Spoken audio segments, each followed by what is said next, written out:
Hey, it's Amir Borman, and this is another episode of the Talent Tango podcast. Thanks for joining us this week. And on this week, we have Prem, who is currently the CEO and co-founder of Humanly, an AI platform that qualifies job candidates and answers their questions along the way. Before that, he was actually leading the PM team, the product management team and design teams at TINYpulse, an employee engagement company that empowers organizations to build world-class cultures with real-time data. Along the way, he spent about a decade at Microsoft working on areas in HR, new ventures, Office 365. And actually, the really interesting thing on this that I was going to mention is that he actually represented the US as the Peter Drucker Essay Challenge winner in 2013, which sounds really cool. You can tell us all about it, Prem. Yeah, absolutely. Thanks for having me. That was a fun experience going over to Vienna and meeting a lot of new folks and seeing how folks around the world think about managing complexity in the workplace. But yeah, excited to be here today. Thanks, Amir. Absolutely. So give us the little high level origin story of kind of, where you're at now, how you got to this point, and then we'll dig in. Yeah, absolutely. So I'm a local Seattle guy, as you mentioned, spent a bunch of time at Microsoft.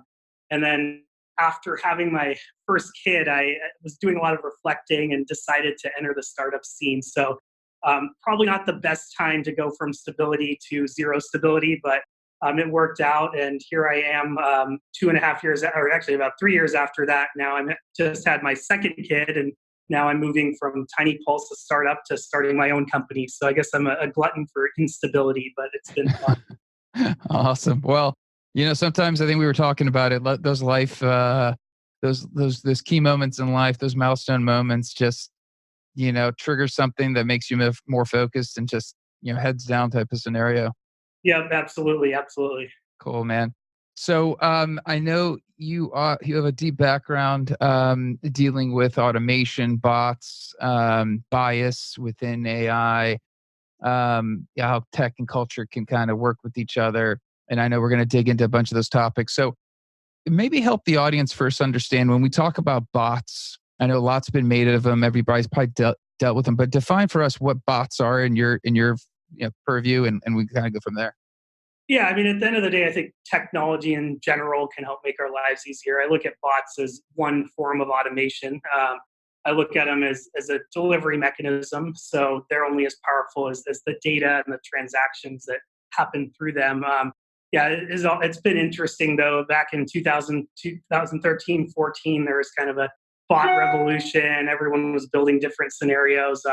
One funny article I remember, it was a Verge article, and it was Microsoft had just launched its bot Tay, and I think that the title of the article was "Twitter has taught Microsoft's AI bot to be a racist a-hole." I didn't ask you if I can swear here, so I'll say a-hole. You're good to go. in one day. So I think at the end of the day, I mean, it's attractive because of the automation scenarios, but at the end of the day, the bots and the automation are only as powerful as the data they're trained with, and the interactions are powered to transact upon. Interesting. So when you mention the data they're trained on, so kind of go into that, because I think a lot of people, we understand what a bot, interacting with it, but then the response back, what has to happen for that to be effective and accurate? Yeah, so I think the most common type of bot right now is chat bots. That word is thrown around a lot, and it's when people think of them, they think of these two-way conversations. So to power those, and I'll kind of describe the other types, but that's the basic type. So to power those, usually you have some sort of natural language processing. Google, Amazon, Microsoft all have services that the algorithms behind these are becoming to be pretty commoditized. So I think what really makes them powerful is training them based on thousands of conversations in a very specific area. So in candidate screening or in benefits Q&A, and oftentimes per company. But I think where it gets really interesting is moving beyond just these conversations and moving to transactions. So these automation technologies, call them bots or whatever, that are able to maybe schedule meetings, submit time and absence reporting. So I think that's where things are beginning to move, these transaction-based as well as basic Q&A. So what do you think? So as we're training bots and they're getting more integrated in the automation process, what are some of the problems they excel at solving? Yeah, so it's stuff that I think is requires that can be very repetitive. That requires 24/7 touch. So one problem that we've seen a lot at the top of the recruiting funnel, particularly for entry level jobs. There's a lot of inconsistencies that recruiters might have. They might ask questions a little different to each person. Really, you need a level playing field to eliminate bias and create a great top of the funnel. So I think things that are repetitive, where there's a lot of back and forth, and things that in this global workforce, candidates, it's a candidate-driven world. Candidates are not really, they don't want to pretend to be sick from their current job to interview at a second one. So being able to take those initial things in a very accessible way. So that's kind of one area, but generally these very repetitive, high volume tasks are usually good scenarios for bots. Interesting. So you mentioned entry level people being, a good candidate pool of applying bot automation to obviously asking similar questions.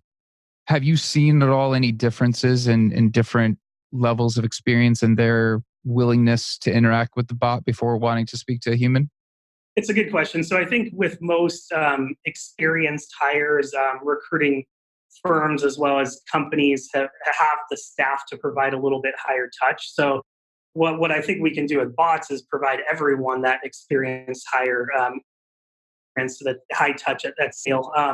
So I do find that generally people sometimes we hear, do people actually want to even talk to a bot? Generally, people just want to get things done and get questions answered, and usually with experienced hires, they're able to get that done via person. A lot of times, a person isn't available to talk if you're getting 150 applicants, which is the average in the U.S. per job posting.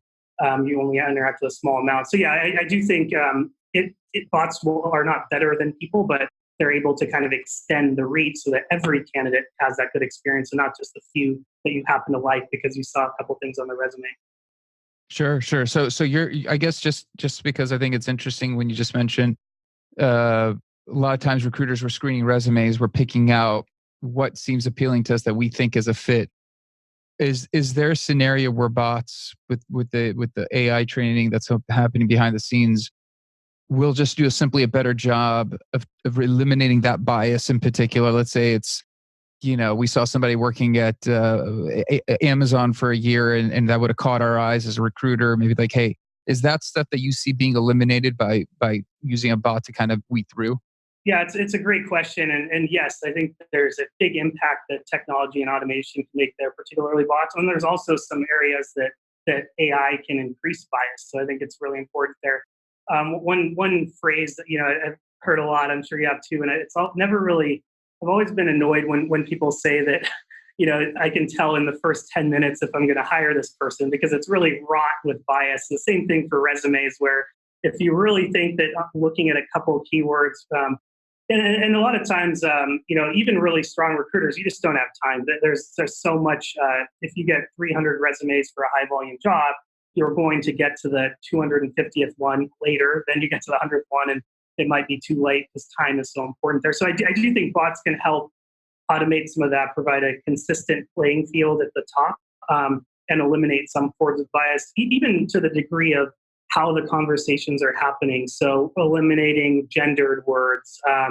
There's a ZipRecruiter study that said, I think it was, I forget the exact number, but around 72% of job postings in the US have some sort of gendered words. And if you remove those, you actually get 45% higher applicant volume. So I think having something that's been battle tested and consistent can help. But at the end of the day, the actual interview, I still believe at this point, needs to happen with a person or a combination of people. And then in terms of, so that's interesting. I didn't realize that's a massive percentage of the ZipRecruiter study in terms of the jump of applicants. And then do you kind of see, I guess, when you're talking about automating some of this, and we're talking about the bias, when the handoff is going to happen to the actual human, right? What happens? Because obviously there's an experience. You can teach a machine what you can, and then a person's going to take it. We're going to have predisposed bias. How do you see the two working with each other so that it's a seamless type of experience? Yeah, it's a really good question. And I think time is of the essence when you're especially in a candidate-driven world like today. So getting the right candidate to the right recruiter at the right time and having that happen in a kind of cohesive way is super important. So I think there's a lot you can do if you have 150 resumes to have through automation a bot go through and talk to everyone concurrently, and then I was talking a little bit about transacting, potentially scheduling time with the right recruiter at the right time. From a bias standpoint, at the end of the day, as long as there are humans and it's within human nature to use almost inherently use bias as a shorthand way of completing tasks quicker. And I think there will continue to be bias down funnel, but if you can start with a very diverse pool and hand them off where in a way that we do some, like I've seen some things where maybe you hide names when recruiters are first looking at it, or hide certain things that may be bias triggers. Some of those are a little hard because you're going to eventually meet the person. So I think as long as you're what I think right now technology can do is make sure that the pool is as diverse as possible. And then yes, through proper training, certainly there's a lot of amazing interviewers that are not biased at all or have limited their inherent bias. Yeah, absolutely. That's very true. And I think what you just touched on is, I think the area I can see this being massive is actually the internal side. And what I mean is, when a candidate comes in, to know who the optimal recruiter is to deal with that person. Yeah. I think that to me is where if somehow through understanding what's happened to the transactional chatbot, the resume, if AI can figure we have 15 recruiters on staff.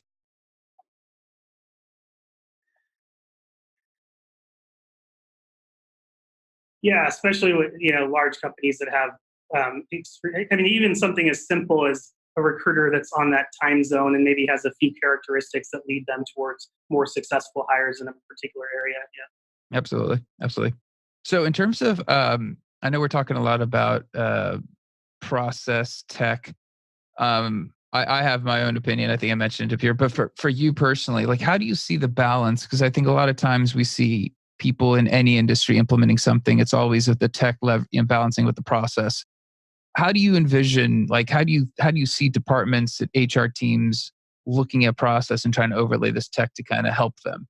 Yeah, it's a great question. So I think generally technology oftentimes is a little behind business need, and it's definitely behind companies. Technology is usually 5 times behind its marketing team. So I think a lot of times what you see in blogs and read about on websites isn't the actuality of where the tech is right now. So one area that, in my opinion, is not strong right now is well, I wouldn't say not strong, but there's a lot of ways to move from in natural language processing, sentiment analysis. We can't yet, anyone that interacts with Alexa or Cortana or a chat knows that it's not a perfect conversation. So they're the ones that really do well are the ones that the technologies that recognize when that's happening and then pass you to a person at the right time.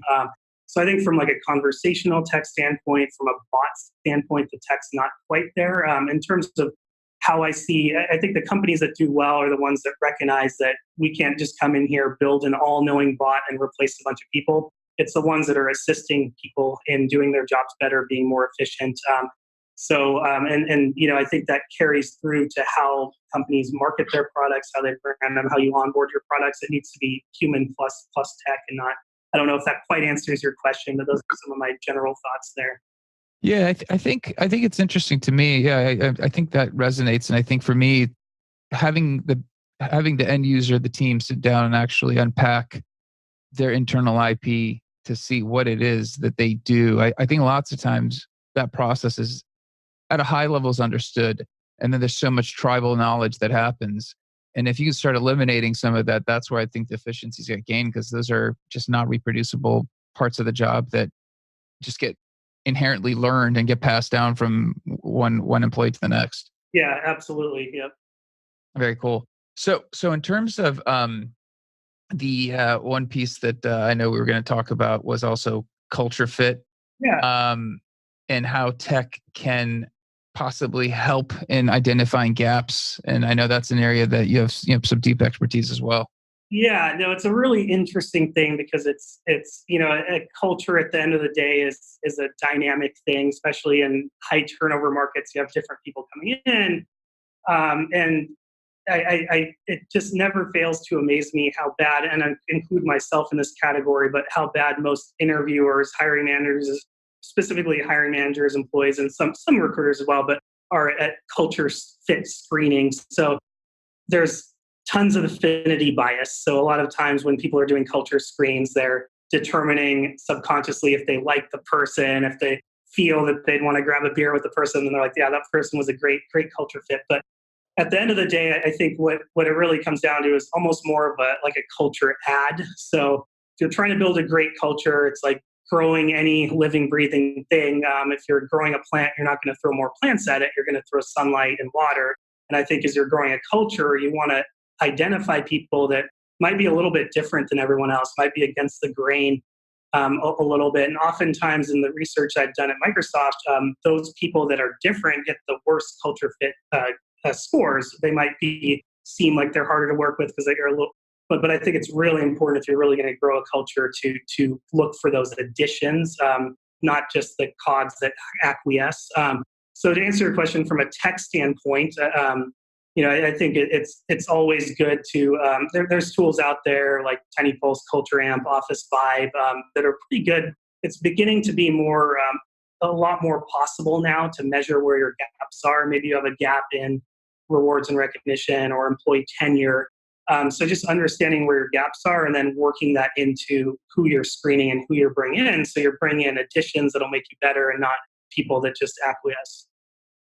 Yeah, and I think that's always for me. It's I think the tech will be there; it'll overlay, but I think then the individual, again, going back to the handoff, once the individual's actually going through the interview process, depending on how the data is captured, going back and actually making sure there wasn't bias. So if there's a way of analyzing responses, I actually was talking to one director of talent. I was like, maybe everything should be recorded, put it through some kind of machine to score. Go, hey, this person just didn't realize it, but there was like 37% more bias than the previous interviewer in the responses, to have the other team members, when they see the feedback, go, it wasn't in a vacuum. There was certain things that, maybe stood out for particular reasons. Yeah, absolutely. And it's, a test we can even apply it on ourselves as we're going through. I know, Amazon has the concept of bar raisers in interview. It almost like you need a bias reducer or someone to sit there and listen in.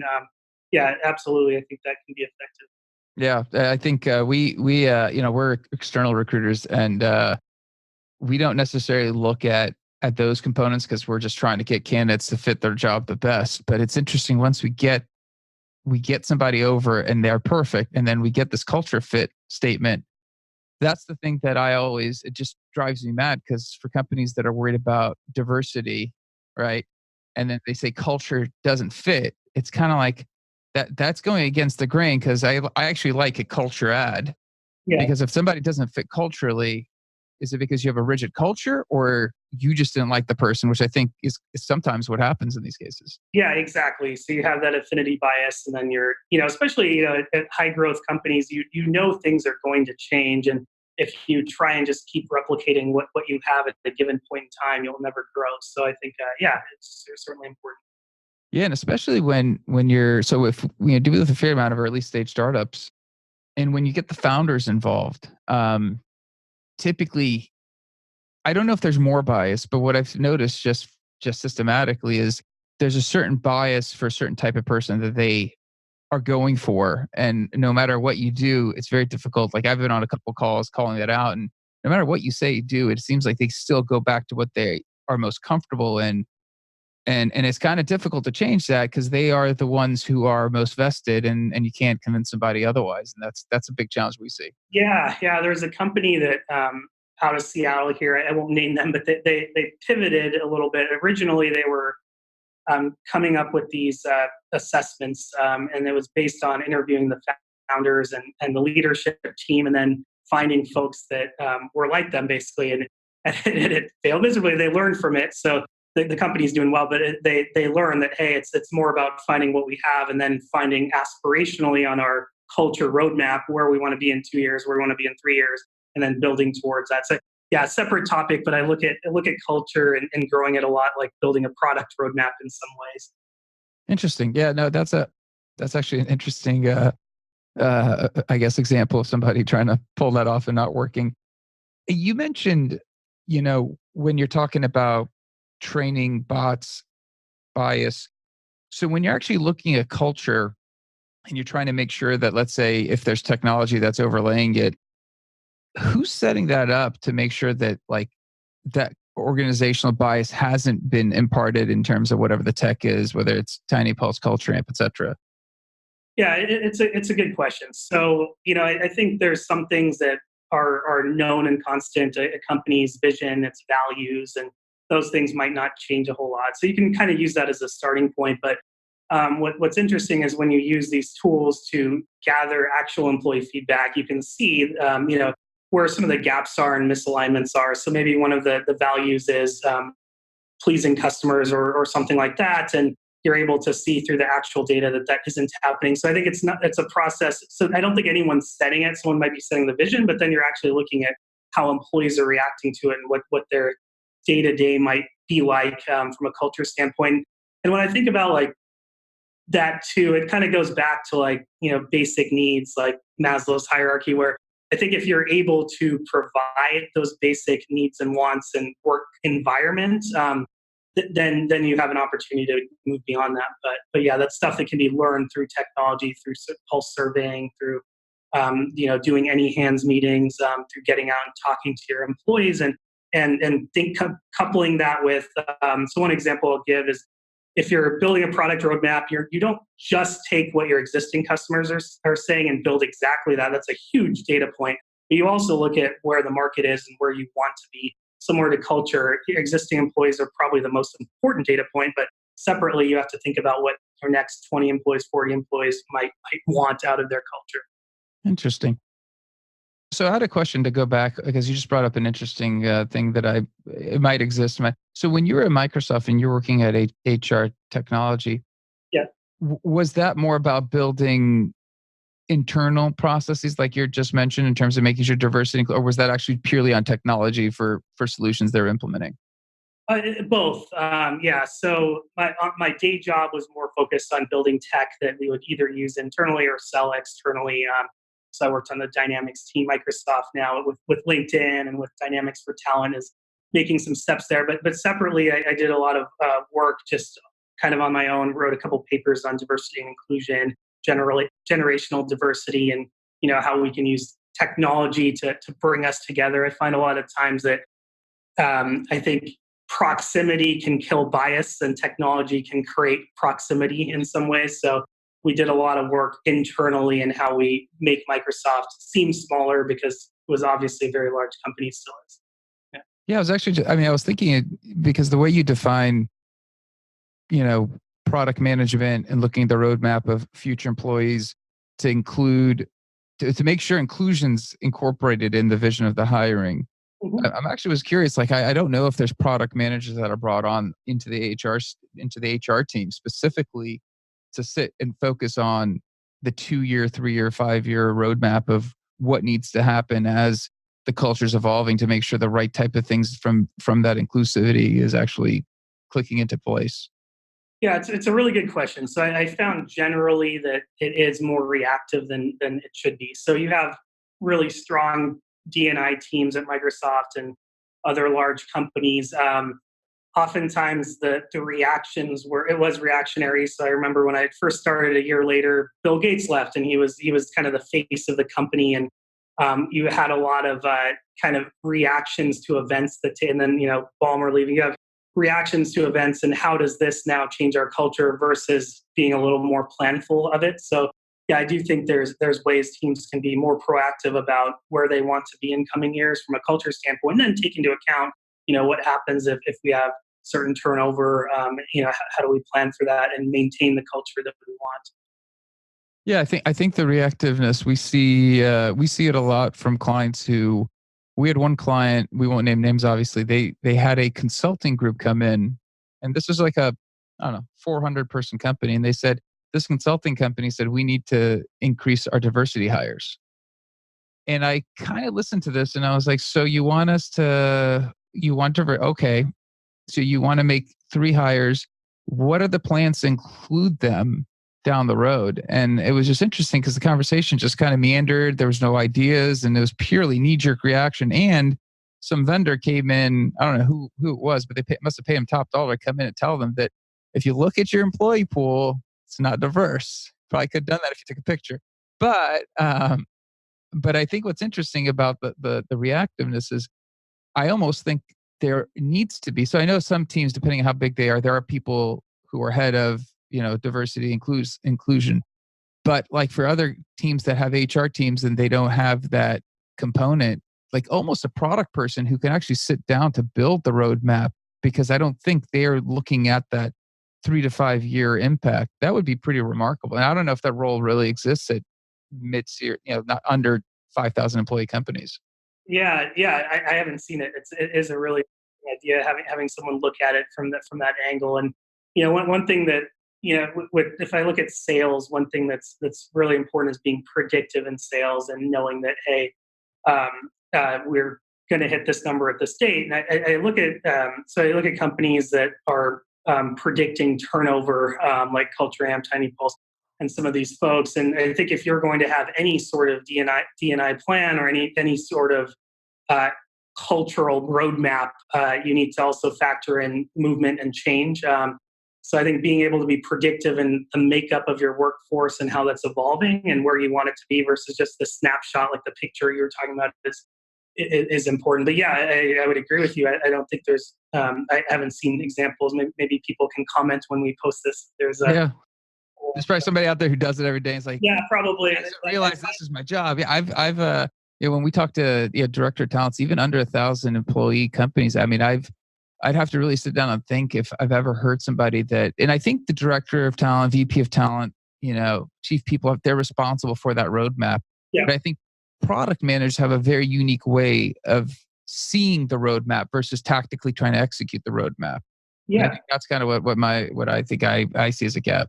Yeah, absolutely. I mean, just the behavior, very methodically taking the requirements and then mapping them to a vision and pulling out kind of execution milestones. Yeah, I think there's a lot of kind of product management oriented tasks that could lead to a better culture roadmap. Yeah. So you mentioned turnover, going back to bots. So do you envision, and I know you mentioned obviously like some of the companies that are already looking at it, but turnover, employee engagement, and kind of understanding how the impact of automating that, to help out the HR, the people ops team. How do you see that happening? Yeah, I mean, I think there's a lot you can use tools for to understand employee sentiment, employee happiness, employee morale. The thing we always struggled with in my past roles is, do you really want to give that power back to HR and say, hey, this employee might be leaving? Or do you actually want to give the power back to employees and say, hey, based on your length and level, your last promotion, maybe you're ready for a change. Here's some internal jobs you might want to check out. So here's some trainings you might want to look at. So I think you can assess general behaviors that could be predictive of turnover, but I think it's a combination of making HR and people in positions to change that aware, but also helping employees through learning and development, through internal movement. So yeah, it's a really interesting topic. And I think the other thing when I just generally think of turnover and attrition is I think people just generally need to be more okay with it. I don't think it's necessarily a bad thing to have lower tenure. Where I see a big problem is if you have a short tenure of 2 years, but then what I call time to efficacy. So onboarding oftentimes takes 6 months to 12 years. You get this really small employee lifetime value. But if you're able to front end that, get them onboarded faster, it might be better to have someone that's only here for 1.5 years to 2 if they're engaged throughout the whole time. So I think the whole, like we used to call it butt and seat attrition, but physical attrition versus cognitive attrition is a really important thing. If you have someone engaged for 2 years, it's better than someone not. The worst type of employee is not a high performer leaving, but a reluctant person staying. So but technology, I think, can help in identifying the data points behind that and maybe some predictive indicators to turnover. Yeah, we see that a lot because of we talked to a lot of passive candidates, and I think the most alarming piece that we hear is, I'm here for now because I haven't found something better, and I'm comfortable with the job, and it's almost like, well, your employer probably, you're not benefiting, you're not learning, you're not evolving, your employer's not gaining, you're punching the clock, and it is actually maybe time for you to go. And it'd be interesting if, I don't know how these tools work. I'm not definitely expert in these, but to actually identify those people, to be like, hey, it's a hard conversation to have as a manager, but you've just hit a ceiling. Like, how do we change that? Or maybe, maybe you should be looking for something. And maybe that is something a company should, like in your case, the cognitive attrition is like, hey, you've hit a ceiling. We either need to figure out how to push past this, or maybe you should, start looking, and we're okay with that because we're gonna look for backfill in the meantime as well. And that's a tricky conversation because it's really taboo, I think, but it could benefit everyone involved. Yeah, absolutely. And that leads into kind of mindful transition. And not that I'm a poster child, but I think I gave like 8 months notice in my last job. Nice. But there's a professor out of Georgetown named Brooks Holtum, Dr. Holtum, and he's done a lot of research on this. He'll work with organizations, do a lot of surveys and pulses, and say he basically categorizes employees in four quadrants. So one is people that are reluctant stayers, reluctant leavers, and then happy or content stayers and happy and content leavers. And then the worst category is those reluctant stayers. So yes, I think making those conversations not taboo, having that, I think it starts with a manager and employee being able to comfortably talk about that. Because it's horrible if you have several employees that are not, their mind share is not there, even if they're clocking in and sitting in their desk each day. Yeah, absolutely. Very interesting. Yeah, now I wrote that down. I'm gonna take a look at that because I think that'd be really relevant for us to understand on this side as well. Um, so I think, I was actually going to ask you. I know we introduced you as co-founder of Humanly. So what's going on? Maybe interesting just to kind of see what you're doing, what the company's what the company's trying to focus on. Yeah, absolutely. So a lot of the bot stuff. So our one liner is we're a platform to qualify job candidates and then answer their questions along the way. So at a high level, we kind of think about it. So if, for example, you're looking at marketing and the marketing team spends $30,000 to drive a bunch of traffic to their web page, but they only have the sales team to interact with maybe 10 of them, that would be a failure.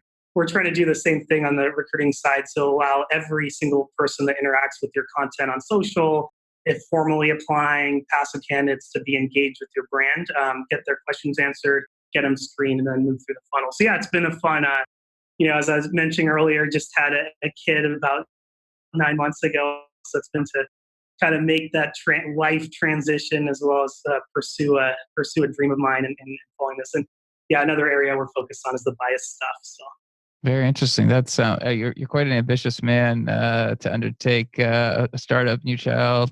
How do you? I'm just curious. Like, how do you balance that? Like, as a startup founder, we hear the stories. You got to put extensive hours. You have a new addition to the family. How do you manage sleep and just staying organized? Yeah, well, the biggest thing actually kind of has to do with sleep. So the worst 5 minutes of any day for me is waking up in the morning. And what I've now come to realize, if I can make that happen earlier at like 5:30 or 6 and deal with those 5 minutes, knowing that this will make the next 2 hours much more productive, that's helped me a lot. So adding, and if you add, I think they say if you add, I'm not going to do math out loud here, but if you add 2 more hours each day, I think something like 10 years or whatever through the course of your life.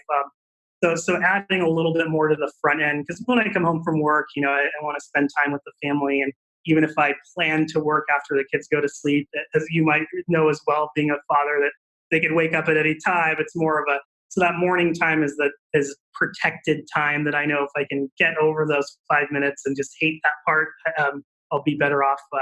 I'll have more time. Yeah, no, I'm with you.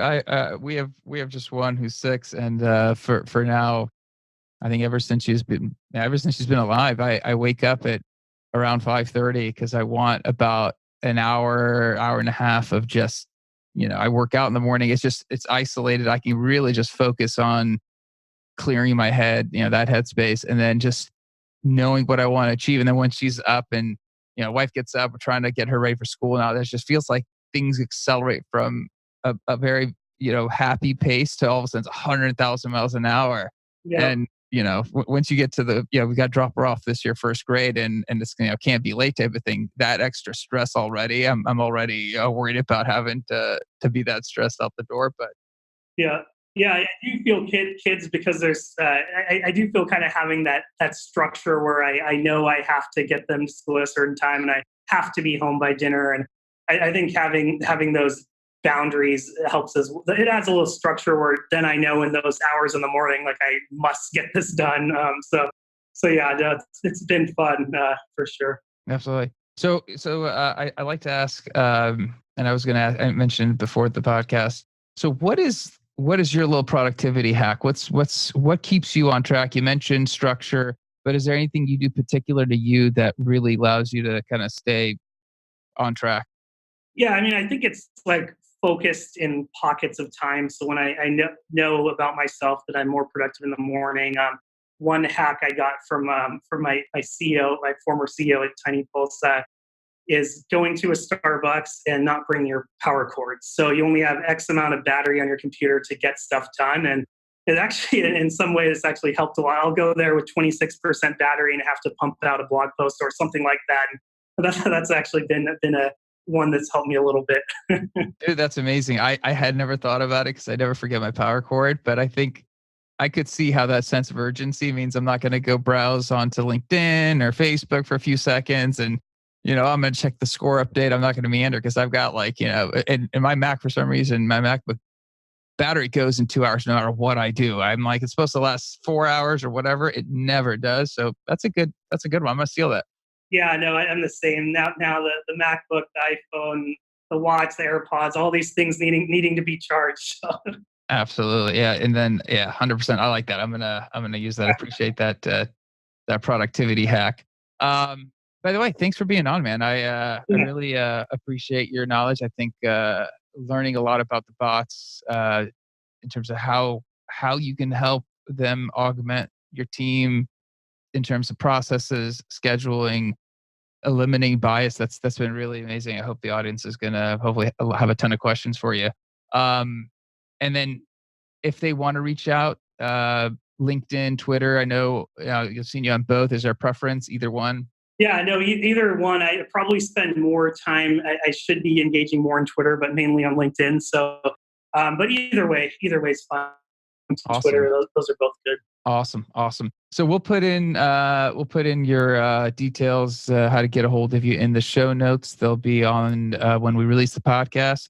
Thanks so much. And for everyone who's listened to the episode, appreciate your time in listening to this conversation. Any feedback you have, please subscribe. Let us know if there's any type of topics you want us to cover next time. Any other comments, constructive or otherwise, always open to it. Appreciate it. Thanks. Thank you.